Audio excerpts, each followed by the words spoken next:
Atos capítulo 11, do versículo 1 ao versículo de número 18. Mesmo assentados, mas em reverência à palavra de Deus, acompanhe a leitura. Atos capítulo 11, do versículo 1 ao versículo 18. Assim diz a palavra do Senhor. Chegou ao conhecimento dos apóstolos e dos irmãos que estavam na Judéia, que também os gentios haviam recebido a palavra de Deus.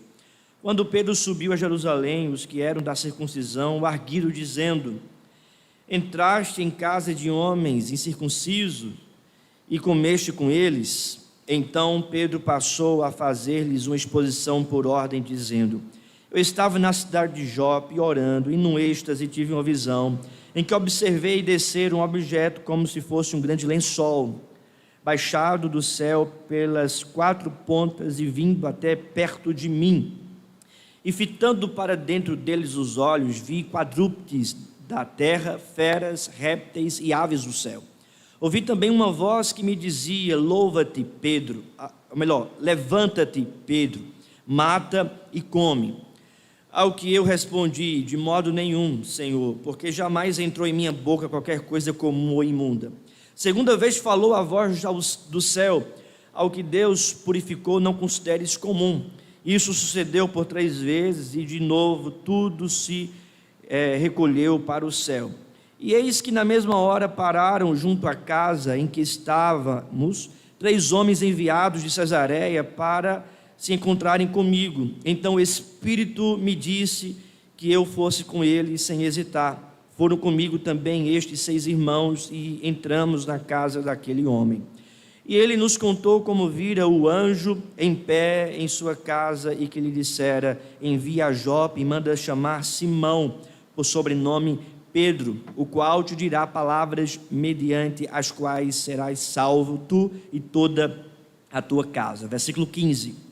Quando, porém, comecei a falar, caiu o Espírito Santo sobre eles, como também sobre nós, no princípio. Então me lembrei da palavra do Senhor, quando disse: João, na verdade, batizou com água, mas vós sereis batizados com o Espírito Santo. Pois, se Deus lhe concedeu o mesmo dom que a nós nos outorgou, quando cremos no Senhor Jesus, quem era eu para que pudesse resistir a Deus? E, ouvindo eles estas coisas, apaziguaram-se e glorificaram a Deus, dizendo: logo também aos gentios foi por Deus concedido o arrependimento para a vida. Vamos orar? Santo Deus, amado Pai, nós lemos a Tua palavra, suplicamos nesse momento: tem misericórdia de nós, fala ao nosso coração, nos instrui, possamos ouvir, ó Deus, a Tua doce voz, confortando o nosso coração, nos orientando no caminho que nós devemos andar, como também nos exortando, nos confrontando os nossos pecados, a fim de vivermos segundo a Tua vontade. Abre o nosso entendimento para entender, abre o nosso coração para recebermos da palavra do Senhor, e que possamos, ó Deus, pôr em prática, viver tudo aquilo que nós ouvimos da parte de Ti nessa noite. É o que nós te pedimos em nome de Jesus. Amém.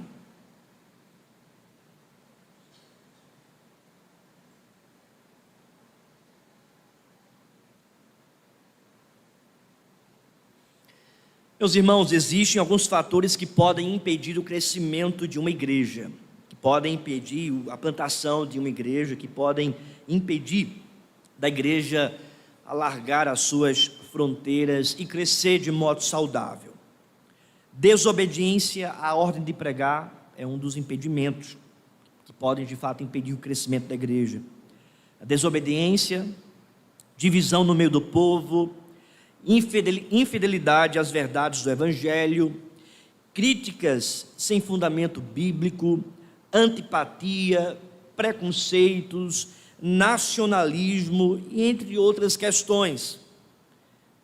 São algumas questões que nos impedem de crescer como igreja.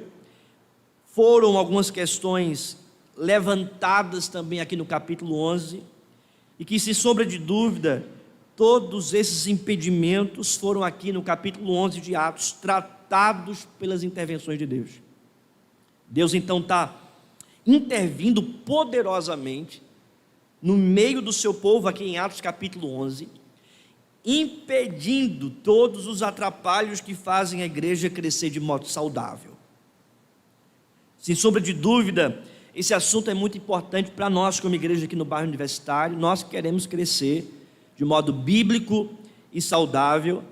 Precisamos, portanto, entender as intervenções de Deus, as diretrizes do Senhor, para transpor esses impedimentos e crescer de forma bíblica, de forma saudável. A notícia de que os gentios foram, de fato, incluídos na igreja, tinha chegado em Jerusalém como um alarde. Veja o que diz o versículo 11: chegou ao conhecimento dos apóstolos e dos irmãos que estavam na Judéia, que também os gentios haviam recebido a palavra de Deus. Essa notícia enviou ondas de choque através da comunidade hebraica cristã. Tão importante isso foi que Lucas registrou 2 vezes aqui. Lucas fala sobre esse acontecimento dos gentios sendo incluídos na comunidade da igreja no capítulo 10, e Lucas repete as mesmas informações aqui no capítulo 11. O evangelista Lucas, irmãos, que escreveu o livro de Atos, está aqui de fato tratando dos acontecimentos da história da redenção da igreja. Ele está aqui relatando os acontecimentos que o próprio Cristo disse que iria acontecer em Atos capítulo 1, versículo 8, que ao descer sobre vós o Espírito Santo, eles receberiam o poder e seriam testemunhas em Jerusalém, Judeia, Samaria e até aos confins da terra. Atos capítulo 1 ao capítulo 8, o povo está só na Judéia, Jerusalém. Há uma perseguição em Atos capítulo 8, o povo de Deus, portanto, é disperso, e eles iam pregando a palavra em Samaria. Então a perseguição veio para levantar a igreja e dispersar a igreja, para que a igreja pudesse pregar em outros lugares. Atos capítulo 9 é onde acontece a conversão de Saulo, nosso conhecido apóstolo Paulo, que Deus o chama para ser pregador entre os gentios. E para quem não conhece, não sabe, a palavra gentio ou mundo gentílico o gentio é todo aquele que não faz parte da nação de Israel, não é judeu. Então, gregos eram considerados como gentílicos. Os habitantes da Ásia, da Europa, da África, eles eram gentios para os judeus. Então, Deus chama no capítulo 9, Paulo para pregar o evangelho entre os gentios. Agora no capítulo 10, o Espírito Santo desce sobre os gentios que creem no Senhor Jesus pela pregação do apóstolo Pedro. E em Atos capítulo 11, o texto que lemos, é quando Pedro retorna para Jerusalém e fala da ingressão, da inclusão, da integração dos crentes gentílicos na igreja do Senhor Jesus. Então o que está acontecendo é justamente o progresso daquilo que nós vimos em Atos capítulo 1, 8. Os gentios estão ouvindo a palavra de Deus. Jerusalém, Judéia, Samaria e até os confins da terra, ou seja, o evangelho está se espalhando, está saindo de Jerusalém e chegando a outras nações.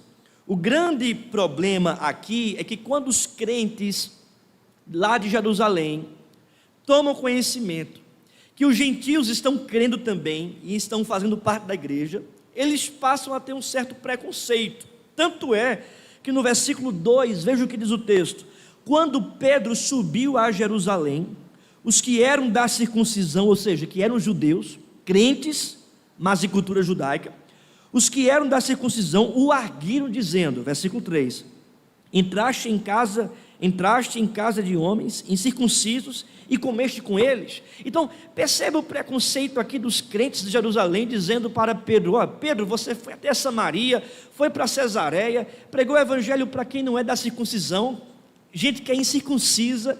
Esse povo creu no evangelho, você introduziu eles na igreja, você comeu com eles, Pedro, comeu comida impura, imunda, sentou à mesa com eles que não fazem parte da cultura, da circuncisão. Então havia um certo preconceito.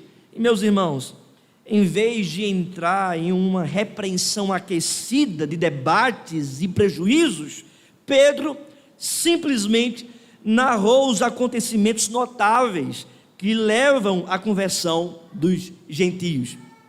Ao invés de Pedro rebater em um debate com aqueles crentes de Jerusalém, Pedro simplesmente, a partir do versículo 4, apresenta a narrativa do Evangelho, os fatos acontecidos que Deus realizou para que os gentios pudessem também ser introduzidos na igreja, mediante a conversão feita por Jesus Cristo.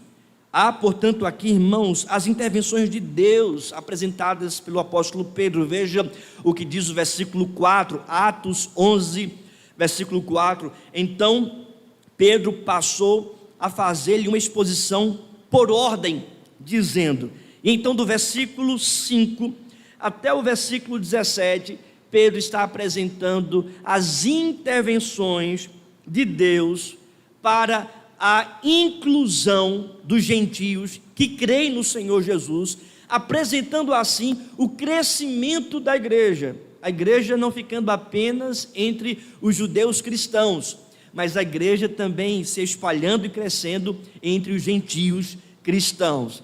É esse tema, meus irmãos, que eu gostaria de tratar nessa noite: as intervenções de Deus para o crescimento da igreja. Primeira verdade, primeira intervenção é a visão de Deus. Veja o que diz o texto do versículo 5. Eu estava na cidade de Jope, orando, e num êxtase tive uma visão em que observei descer um objeto como se fosse um grande lençol, baixado do céu pelas quatro pontas e vindo até perto de mim. Veja a visão detalhada no versículo 6. E fitando para dentro dele os olhos, vi quadrúpedes da terra, feras, répteis e aves do céu.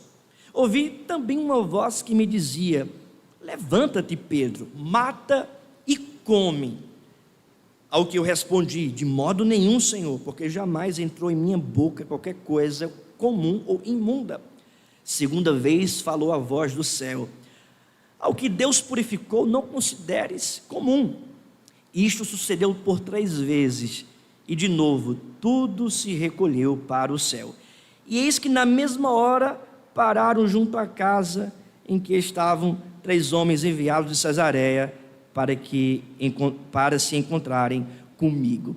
Meus irmãos, percebam aqui, esse relato da visão de um grande lençol com essas comidas que são consideradas para o judeu, para os circuncisos ou para os da circuncisão, comidas impuras ou imundas, quadrúpedes da terra, feras, répteis, aves do céu. Diz o texto que nessa visão de Pedro, há esse lençol que vem com essas comidas, e a voz do céu que diz: levanta-te, Pedro, come. Pedro como alguém de cultura judaica, hebraica, diz para essa voz: de modo algum, Senhor, porque são comidas imundas para o judaísmo, para a cultura hebraica do Antigo Testamento. De modo nenhum apóstolas imundas. E aí então o Senhor diz para Pedro: Pedro, aquilo que eu purifiquei está puro, está limpo. Aquilo que é impuro, mas que eu purifico, está puro, está limpo, come. E diz o texto, irmãos, em Atos capítulo 10, o capítulo anterior, retratando da mesma visão, que ele então entende a visão e que aquilo que é impuro para ele, porque Deus purificou, agora deve ser considerado puro. E na visão, portanto, de Atos capítulo 10, essa questão de comida não se refere apenas ao alimento em si, mas à questão de gentios e judeus, porque os judeus consideravam os gentios impuros, incircuncisos. E na visão então diz que, olhe, se Deus purificar o gentio, se Deus salvar e perdoar, ele é purificado e ele deve ser introduzido também na igreja, integrado também na igreja. Então, irmãos, Pedro tem aqui a visão de Deus. Pedro tem aqui, irmãos, esse relato registrado por Lucas, de que Deus está apresentando comidas impuras para Pedro, impuras para a cultura de Pedro, cultura judaica, e Deus está dizendo: eu purifiquei, então você pode comer.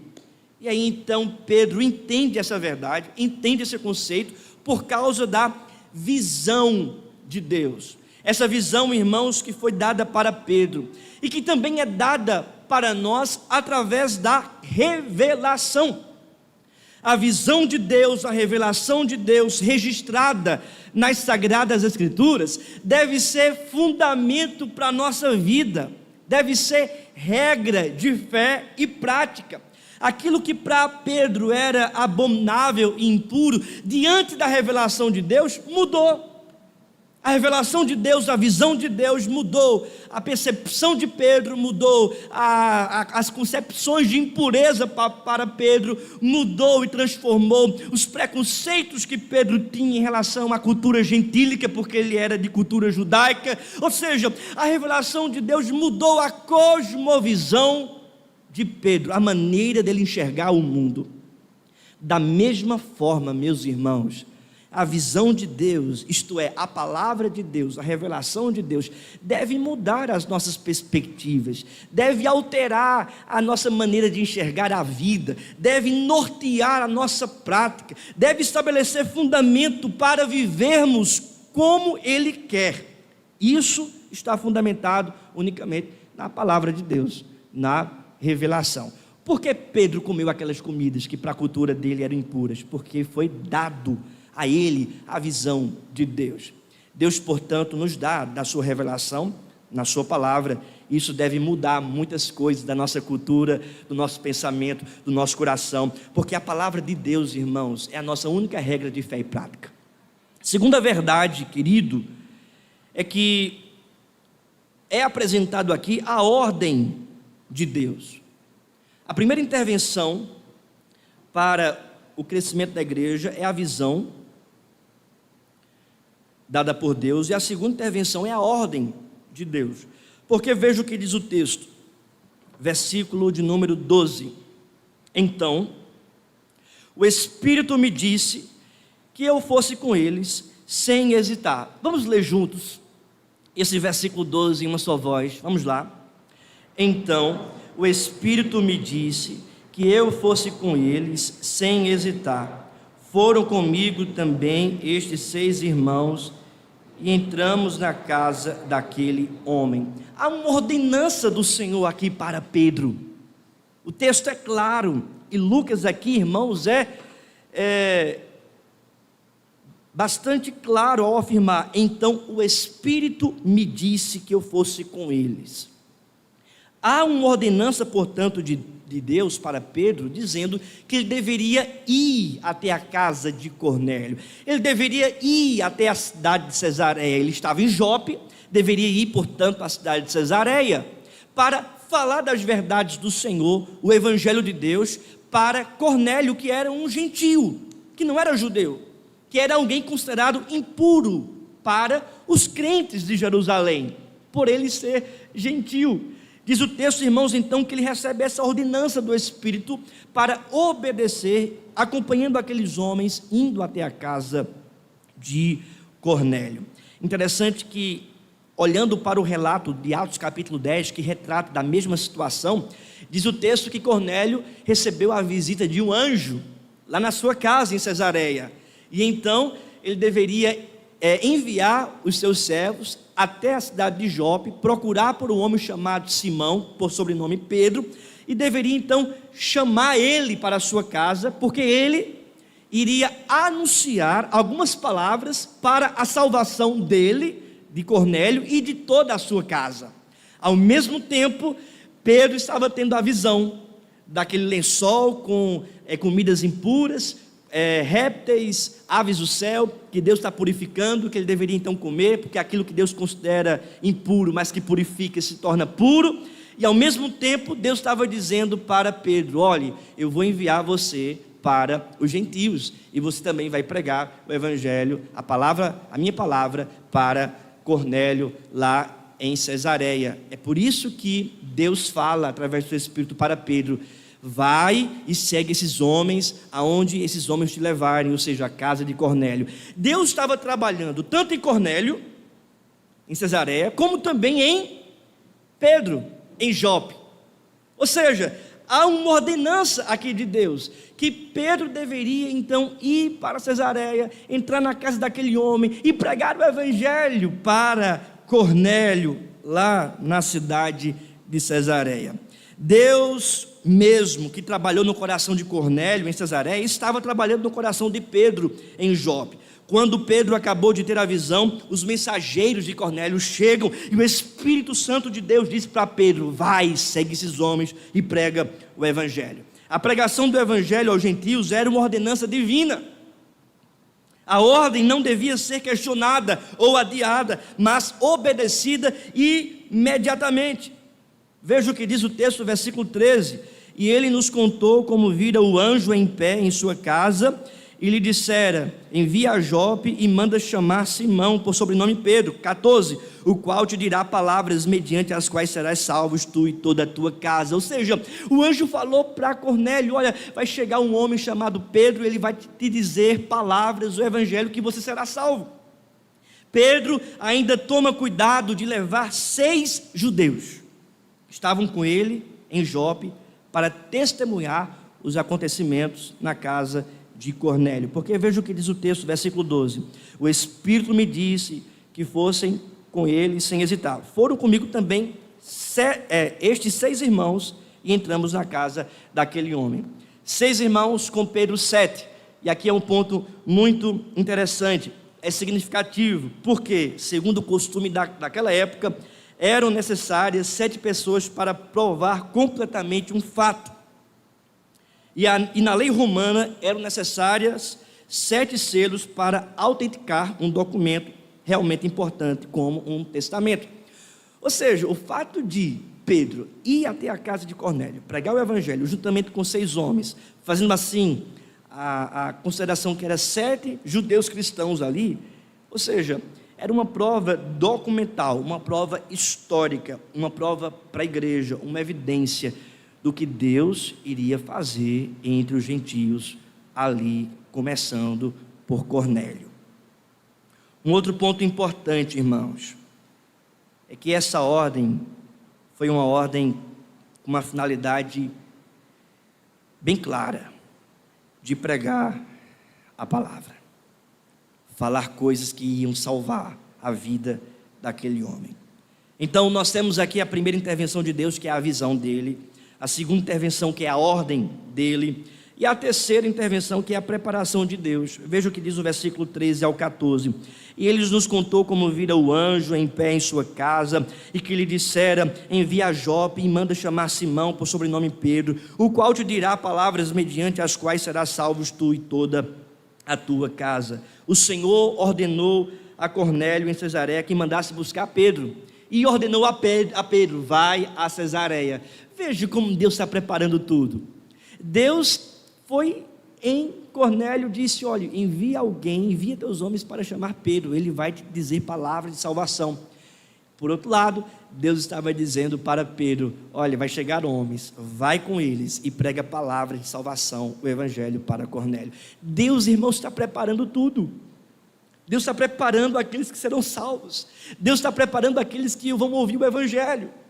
Uma coisa muito interessante que eu estava dizendo ano passado, para alguns irmãos que estavam próximos de mim, para a minha família, ano passado não, ano retrasado, parece que eu estou vivendo ainda em 2023, mas ano retrasado, 2022, finalzinho do ano, quando a gente colocou o projeto de implantação de igreja, né, lá no presbitério, pela graça de Deus foi aprovado, né, com unanimidade pelos nossos presbíteros e pastores, e às vezes nós ficamos pensando: meu Deus, como é que vai ser lá, o que é que vai acontecer lá, no bairro universitário, como é que vai ser?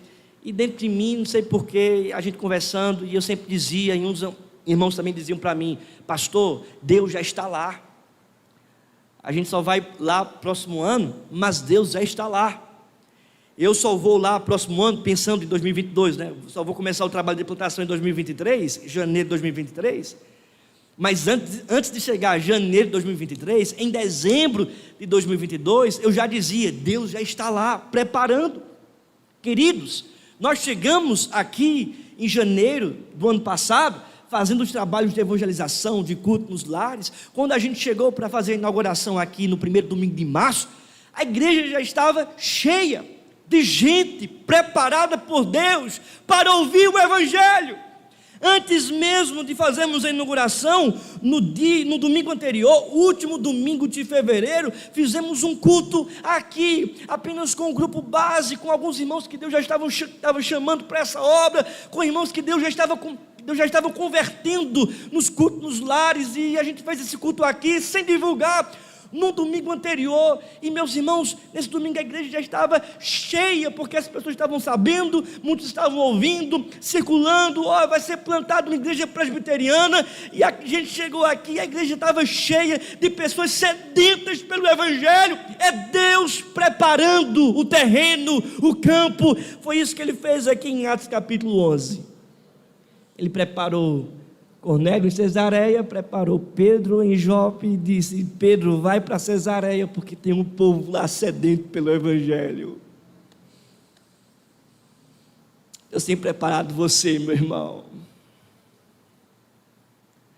E Deus está preparando pessoas para que através de você pregue o Evangelho para elas. Deus está conduzindo as nossas vidas. Ele tem conduzido esse trabalho de plantação de igreja. Vale ressaltar que as virtudes de Cornélio, embora fossem vistas na terra, no céu, conhecidas pelos homens, porque em Atos capítulo 10 diz que Cornélio era temente a Deus, que Cornélio era um homem que orava, que dava esmolas para os pobres. E perceba, embora fosse alguém eticamente bom, um homem bom, de uma religiosidade, essas coisas não eram suficientes para a sua salvação, porque diz o texto que ele precisava ser salvo e ser batizado pelo Espírito Santo. Também é importante destacar que o anjo de Deus que falou para Cornélio não pregou o Evangelho, porque não cabe a anjo pregar o Evangelho. Essa tarefa é uma tarefa sublime da igreja. O anjo apenas disse para Cornélio: manda chamar Pedro, ele vai pregar o Evangelho. Portanto, meus irmãos, é função nossa pregarmos o Evangelho de Jesus Cristo para as pessoas. Pregue o Evangelho de Jesus para outras pessoas. Deus está preparando outras pessoas e preparando você, para que através de você Cristo seja conhecido, para que através de você outras pessoas possam ser libertadas, transformadas, recebam a paz e sejam batizadas com o Espírito Santo quando creem no Evangelho de Jesus Cristo. A quarta e última intervenção de Deus aqui no texto é a sua ação. Veja, temos a visão de Deus, em primeiro lugar, nós temos a ordenança de Deus, temos em terceiro a preparação de Deus, e agora nós temos a ação de Deus. Porque veja o que diz o versículo 15. Vamos ler juntos o 15 e o 16. Enquanto eu tomo água, toda a igreja lê o versículo 15 e 16. Vamos lá? Quando, porém,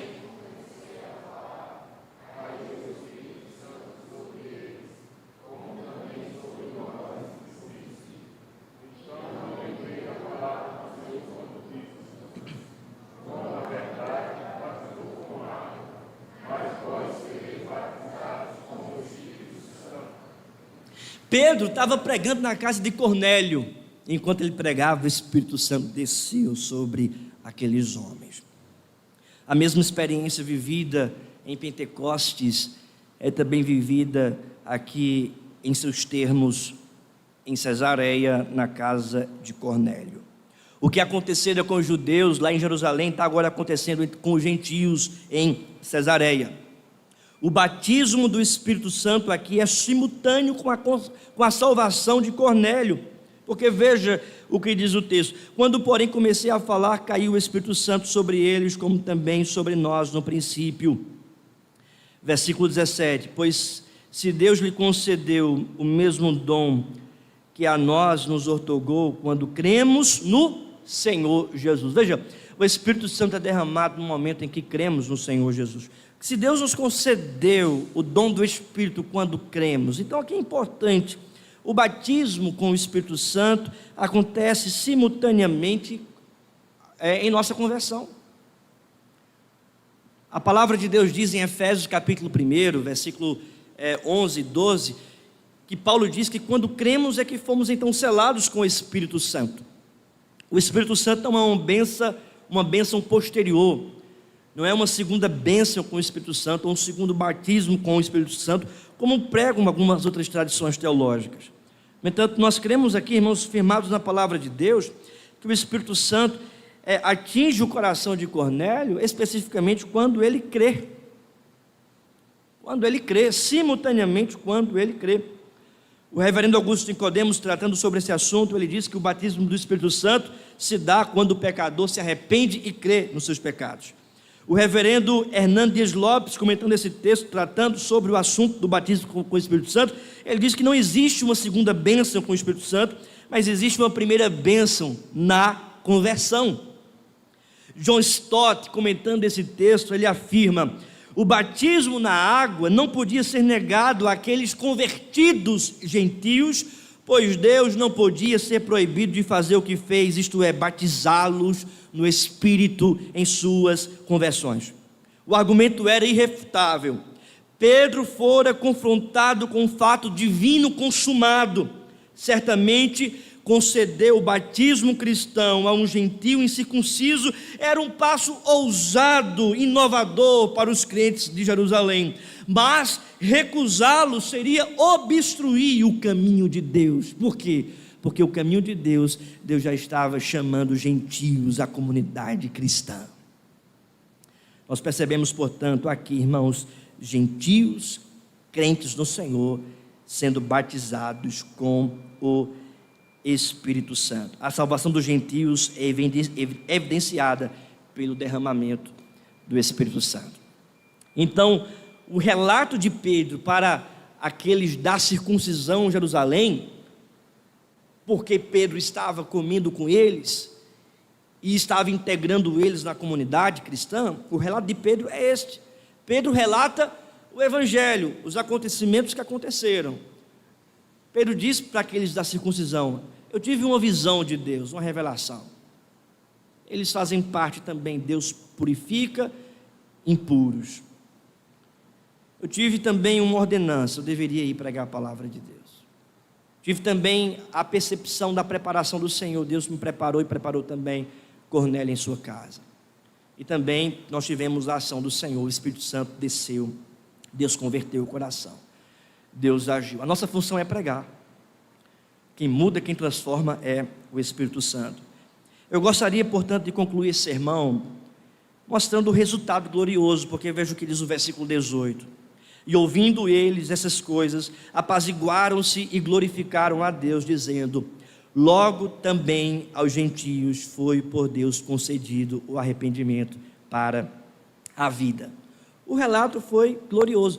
Aqueles que outrora estavam criticando Pedro, dizendo: por que, Pedro, você está comendo com os gentios, os incircuncisos? É o que diz o versículo 2, versículo 3: entraste em casa de homens incircuncisos e comeste com eles, Pedro. Agora, esses mesmos homens, ao ouvirem a narrativa do Evangelho, a genuína narrativa e verdade do Evangelho, agora esses homens dizem o seguinte: eles apaziguaram-se e glorificaram a Deus, dizendo: logo também aos gentios foi por Deus concedido o arrependimento para a vida. A salvação é endereçada a todos os povos, e o Evangelho deve ser compartilhado com os judeus e gentios. Há aqui, irmãos, celebração, glorificação e paz. Esse relato final nos ensina algumas verdades. Eu termino com essas 4 verdades. Primeira, a unidade da igreja. Havia uma certa divisão, um certo preconceito de judeus cristãos para gentios cristãos, e agora, por causa do Evangelho, a unidade, a paz, e eles glorificam a Deus. A igreja de Deus é multirracial e multicultural. Não podemos fazer distinção entre raças e culturas. Deus escolhe o seu povo dentre línguas, tribos, etnias e nações. Deste modo, ele não faz acepção de pessoas. É por esta razão que nós não podemos fazer acepção de pessoas. Nós devemos apresentar a destra da comunhão para todos aqueles que Deus chamar. Isso deve ser uma realidade também da IPBU. Às vezes a gente quer gente só como a gente,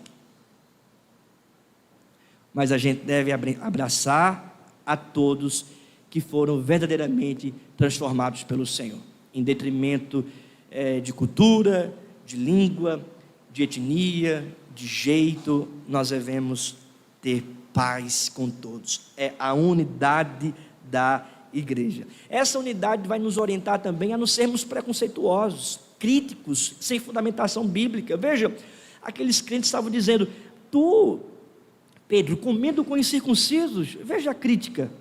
Queridos, e aqui é um alerta para todos nós: não vamos ser, irmãos e irmãs, críticos sem fundamentação bíblica. A gente não pode cultivar a cultura do criticismo, né? Uma crítica descontrolada sem fundamentação bíblica. Tem gente que vive no ministério da crítica, né? Querendo, infelizmente, causar problemas no meio da igreja, problemas no meio do povo. Vamos aliviar, vamos relevar certas coisas, porque muitas das críticas que são apresentadas no meio das pessoas, às vezes não tem fundamentação bíblica.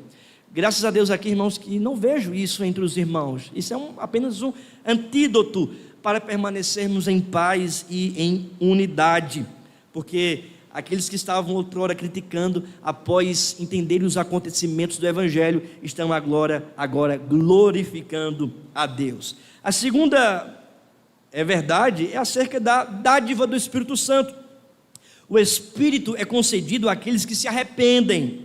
Essa experiência foi denominada batismo com o Espírito Santo. Trata-se de um evento salvador. Pedro pregou o Evangelho a Cornélio e ele se arrependeu, ele creu, e diz o texto que ele recebeu o Espírito Santo. Deus lhe concedeu o arrependimento. É isso que lemos no versículo 18. Tanto é que é uma ação divina. Quem se arrepende é o pecador, mas quem é que concede arrependimento? Aqui não é perdão, é arrependimento. Quem é que faz o pecador se arrepender? É o Espírito Santo. Quem é que transforma? É o Espírito Santo. Quem é que abre a mentalidade? É o Espírito Santo. Quem é que chama pecadores? É o Espírito Santo. Quem é que convence o pecador do juízo, da justiça, de que ele deve crer em Jesus Cristo? É o Espírito Santo. É dádiva do Espírito Santo. Até a fé é um dom do Espírito. A terceira razão, a terceira verdade é sobre o status de uma religião não cristã.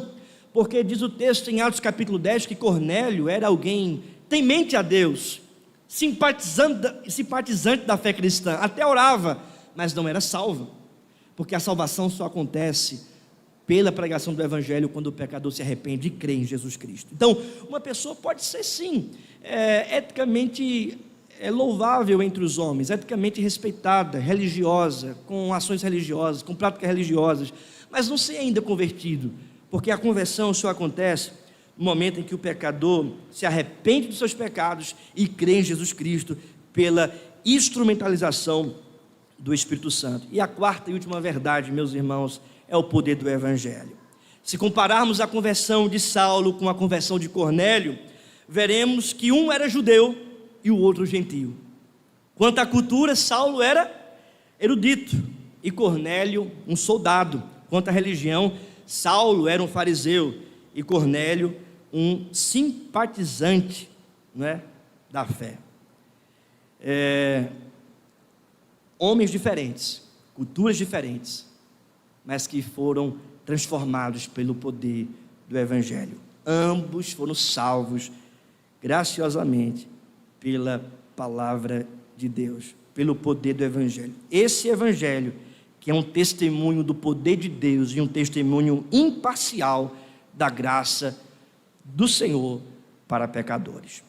A gente olha, portanto, nós percebemos as intervenções do Senhor, fazendo com que aquela igreja crescesse. Meus irmãos, que essas intervenções que aconteceram ali com Pedro e Cornélio, também aconteçam conosco, nos fazendo, pela graça de Deus, crescer como uma igreja saudável e bíblica. Vamos nos colocar de pé e vamos orar.